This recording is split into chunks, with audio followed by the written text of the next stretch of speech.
बयान सामने आ गया है। एडीजी ने यह मान लिया है कि पुलिस कर्मियों से भरत तिवारी को हैंडल करने में गड़बड़ी हुई थी, जिसको लेकर एक एसएचओ, 2 एसआई, एक एएसआई और 2 सिपाही को निलंबित भी किया गया है। उन्होंने कहा कि मामले की जांच शाहाबाद डीआईजी को सौंपी गई है। सभी बिंदुओं पर जांच की जा रही है। पटना हाईकोर्ट के रिटायर्ड जज की अध्यक्षता में भी जांच की जा रही है। भरत तिवारी का जो मुठभेड़ हुआ है उसमें कांड दर्ज हुए हैं और उसके अनुसंधान के लिए डीआईजी शाहाबाद को, उसके पर्यवेक्षण के लिए डीआईजी शाहाबाद को पुलिस मुख्यालय के स्तर से प्राधिकृत किया गया है। वो सभी एफएसएल और अन्य जो सुविधाएं हैं उसका इस्तेमाल करते हुए वैज्ञानिक अनुसंधान कराएंगे, इस बात के लिए उनको निर्देश दिया गया है।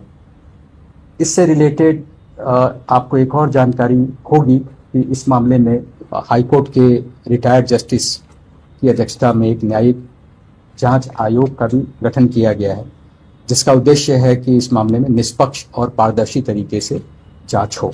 इस मामले में लापरवाही जो है इस परिप्रेक्ष्य में सामने आई है कि जब पहली बार वो 16 तारीख को हमारे पदाधिकारी वहां गए थे तो उसमें जो अभियुक्त था उसको उन्होंने ठीक से हैंडल नहीं किया, टाइमली उसको नियंत्रण में नहीं ला सके और उसका वीडियो वगैरह वायरल हुआ। इस आरोप में एक एसएचओ, 2 सब इंस्पेक्टर, एक एएसआई और एक कांस्टेबल जो थाना से गए थे उनको सस्पेंड किया गया। एनकाउंटर कभी भी उपलब्धि नहीं मानी जा सकती, लेकिन एट द सेम टाइम यह भी कहना उचित होगा कि जहां भी हमारी अपनी जान को खतरा होगा वहां सेल्फ डिफेंस में पुलिस जो है वो आत्मरक्षार्थ गोली चलाती है और इस क्रम में यदि सामने वाला अभियुक्त को गोली लगती है तो वो कानून के तहत एक एक्सेप्शन, उसमें हमें आत्मरक्षार्थ गोली चलाने का अधिकार। और आरा से आपको बड़ी खबर बताते हैं। भरत तिवारी एनकाउंटर मामले में इलाज करने वाले डॉक्टर का बयान सामने आया। सर्जन डॉक्टर एमएच अंसारी ने बताया कि भरत तिवारी को गोली लगने के बाद इलाज के लिए अस्पताल लाया गया था।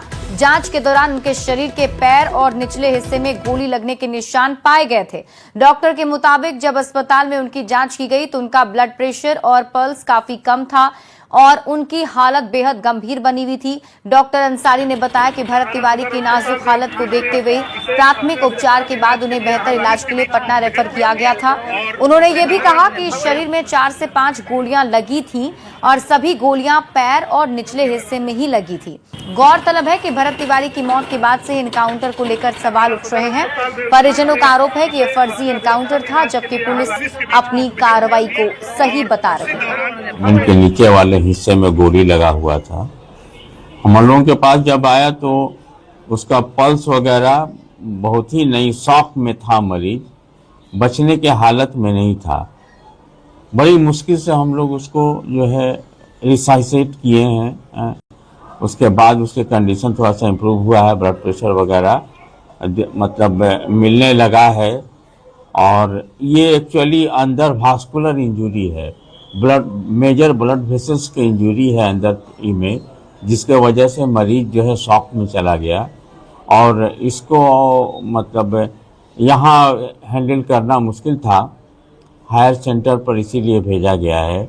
ये जो इंजरी हुई थी वो फायर आर्म इंजरी है, गोली लगने से हुआ है और कंडीशन बहुत ख़राब है मरीज, मतलब सारी गोली पैर में ही लगी है। सर, जो घायल युवक है वो विक्षिप्त बताया जा रहा है, ऐसा कुछ पुलिस भी बताई है क्या? चाहे आपको ना ऐसे जनरल कंडीशन उसका इस हालत में था कि उससे बातचीत तो करना मुश्किल था, जिससे हम लोगों को पता चले कि वो विक्षिप्त था या नहीं था, क्योंकि मतलब बेहोश था ना, वो उतना बढ़िया कंडीशन बात करने के हालत में वो नहीं था।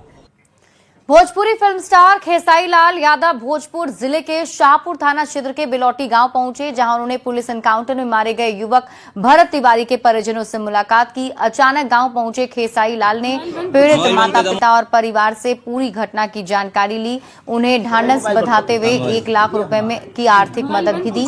परिवार से बातचीत के दौरान खेसारी लाल ने कहा कि बिहार के मुख्यमंत्री सम्राट चौधरी ने इस मामले में न्यायिक जांच के निर्देश दिए हैं, लेकिन इंसाफ के लिए केवल घर बैठने से काम नहीं चलेगा। उन्होंने परिजनों को पटना चलने के लिए कहा और भरोसा दिलाया कि वे इस लड़ाई में उनके साथ खड़े हैं। अरे भाई तो अच्छे बताइए, सम्राटे सरकार की पुलिस भी है, मारने वाली भी और जांच करने वाली भी उन्हीं की पुलिस है।